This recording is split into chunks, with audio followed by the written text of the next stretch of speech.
भगवंत आणि मी वेगळे नाहीत. समुद्राचा फेस खरा आहे असे वाटले तरी त्याच्या खाली पाणीच असते. असत्य हे नेहमी सत्याला धरूनच राहते. जे नाही ते तोंडाने सांगणे ही माया.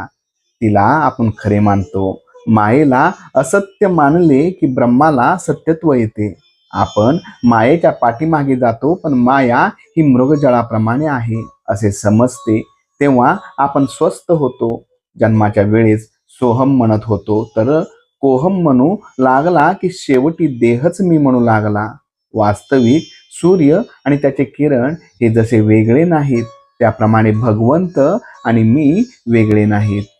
सत्य म्हणजे अखंड टिकणारे, ते म्हणजे परमात्मा स्वरूप होय.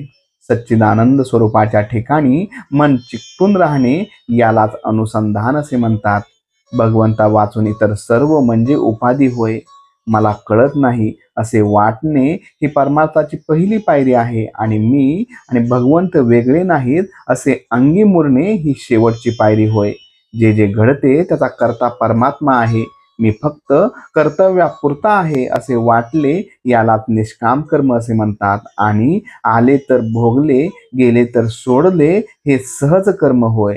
दोष बाधू नयेत अशा रीतीने केलेले कर्म हे ज्ञानयुक्त कर्म होय. आणि ईश्वराच्या स्मरणात केलेले कर्म याला निरासक्त कर्म असे म्हणतात. अमुकच फळ मला मिळावे ही वृत्ती सोडणे याचे नाव विरासक्ती, आणि विषयाची विरक्ती झाली की त्याला ज्ञान झाले असे म्हणतात. थोडक्यात म्हणजे जे कर्म बंधनाला कारण होते ते अज्ञान, आणि जे मोक्षाला कारण होते ते ज्ञान समजावे. कर्ममार्ग, उपासना मार्ग, नवविधा भक्ती इत्यादी सर्वांनी गाठण्याचे ध्येय एकच असते. लग्नात ज्याप्रमाणे अमुक एक खर्च मी जास्त करीन, दुसरा कमी करीन असे माणूस म्हणतो, पण मुख्य कार्य हे मुलीला नवरा गाठून देणे. त्याप्रमाणे भगवंताची भेट होणे हे मुख्य होय. आपली देहबुद्धी संतांच्या संगतीच्या आड येऊ देऊ नये. भगवंताच्या स्वरूप दर्शनाच्या आड माझ्या देहबुद्धीचा पर्वत येतो. सर्व साधनांचा उपयोग अभिमान नाहीसा करण्यासाठी असतो. नामस्मरणाने हे काम लवकर होते, आणि म्हणून सर्व साधनांचे सार भगवंताचे नाम हेच आहे, जे आपण श्रद्धापूर्वक घ्यावे.